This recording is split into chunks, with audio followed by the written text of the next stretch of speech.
Hey, what's going on, everyone? It's Smitty here, and as we approach EA Play, we're getting down to the wire here. Not too long now, so a little over a week and some change, and hey, it's gonna be that time for everything to be unveiled.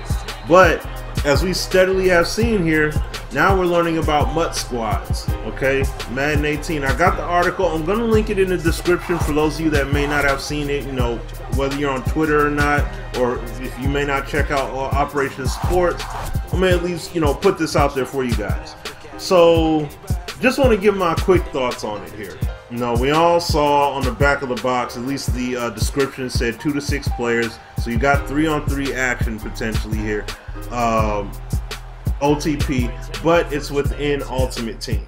Okay, now just going over the positions here real quick, and then and what they mean, and then I'll give my overall thoughts. So basically, offensive captain, you bring all the players from your offense and special teams from that particular user lineup. You also bring in your offensive playbook, and you call all the offensive plays, and you control the QB at the start of every play. So you can switch out that position once the ball is snapped, if it's like a run play, for example, which they showcase here. So let's say if you're on with 2 other people and they're controlling wide receivers, then you can switch to the halfback if you wanted to on a run play or what have you. But as far as the full extent from switching from the QB spot, that we'll have to wait and see. Let me see. All right, so they also control all the audibles and adjustments on offense. So your line shifts, your hot routes, things like that. They control all that. Play flips. That's what they fully control. Let's see. On defense, they can control any of the 11 players, and there is no locking onto a particular player on defense. So they could play linebackers, secondary, D-line. Defensive captain is the same. The functionality is the exact same. Basically, you bring in all the defensive players from your lineup. On defense, user can control any of the 11 players, so you don't start out on one locked initial position. You can be anywhere you want on the field. On offense, you can control anybody besides the QB, because the offensive coordinator, the offensive captain has that role out the gate there. Let's see, and then yes, like I said, on defense you control all audibles and adjustments on defense, if I didn't already say that. And then the head coach, you bring in your coach, stadium, uniforms from your MUT lineup. You can call timeouts and determine results of penalties. On offense, you can control anyone outside of quarterback. Defense, you can control any of the 11 players.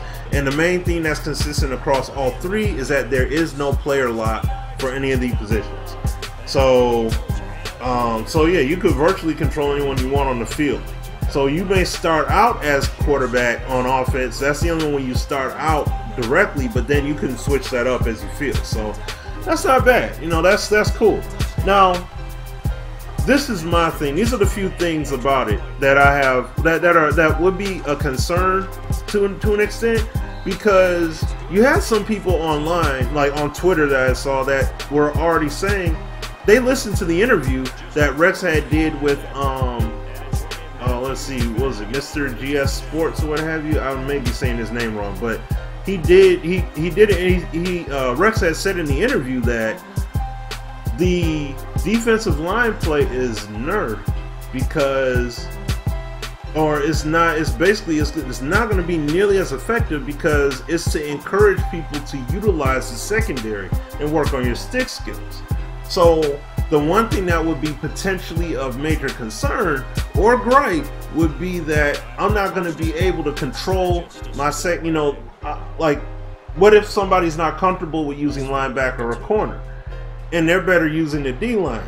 Well, then if they're going to be rendered ineffective, that would be kind of upsetting. So that's something that we definitely, I'm pretty sure that's something that they, if need be, they could definitely tune it. If the outcry is loud enough about it, they'll make an adjustment to that. But let me see, outside of that though, like in terms of balancing that line play, see, that's the other part about it too. Okay, now if you recall the screenshot when Rex had put out a while back that broke down the 3 mode settings. You have your arcade, you have your simulation mode, and you have the competitive. Now, my question is, since the competitive is the default for online play, can it be switched? Because see, me personally, I would try it out just, you know, even with it being on competitive, I'd try it out just for the sake of giving it a try. But the only way I would really stick with it is if I could switch it to the sim setting. Like, I need to be able to adjust that setting and say, you know what, you know, if somebody wants to be real casual with it, let them play arcade setting and have a lobby devoted to that. Have the competition, have a lobby devoted to that. And then lastly, have, like I said, have a lobby devoted to, you know, to the sim style play. So then ratings matter, all that good stuff matters. I mean, we'll find out at EA Play, or if they release a blog or something getting in detail with it before EA Play, we're going to find out in depth exactly what the detail of everything is. So we'll find out soon enough. But if I could put it on simulation mode and play, oh, now we cooking with gas. We got something good. So I'll definitely rock with it then. You know, like, you'll see me rock with it occasionally, or if it's a lot of fun, and you know, like I said on Twitter, you know, I'm rocking with the Sim Nation. It's all about the franchise nation, Sim Nation. If it's not with that, sorry, I won't. I just won't be playing it. But the people that wanted it back, that's the main thing. I just want to say this to end the video. I'm glad that they're getting it back. I'm glad that this is coming back. Now, does it necessarily mean it's just going to stay in MUT Squads and never going to go anywhere else? No, that doesn't necessarily mean that. You know what I mean? That doesn't necessarily mean that. It could go. It could go to you know, into just being a general setting for everybody to play online with. You know, so who knows how far it'll go? They're just reintroducing it this year after it being gone as long as it's been gone for. So, you know, but I'm gonna end the video here, you guys. Let me know your guys' thoughts. You know, what do you think about this? And like I said, I'll have in the description below, I will have the link to the blog post here from Jake Stein about, you know, he gives a descriptive of everything here. And yeah, like I said, let me know your thoughts in the comment section. Like, definitely subscribe if you haven't already, because like I said, EA Play, it's basically a week and some change away. I definitely will be in the building, and yeah, it's gonna be a fun and exciting time. So I'm gonna end it here, and like I said, you guys are gonna see two videos pop up. One is gonna be for feedback that you have for NBA Live, any questions that you want me to ask the devs, and of course the other video is going to be for Madden 18. Any questions that you want me to ask the devs, post it in the comment sections respectfully for both of those videos.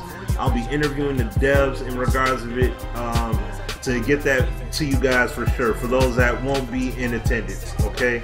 Or unless they don't, you know, they're not able to reply to you directly. I'm gonna get as much as I can answer for you guys. But until the next time, y'all, take care, be safe, God bless, peace.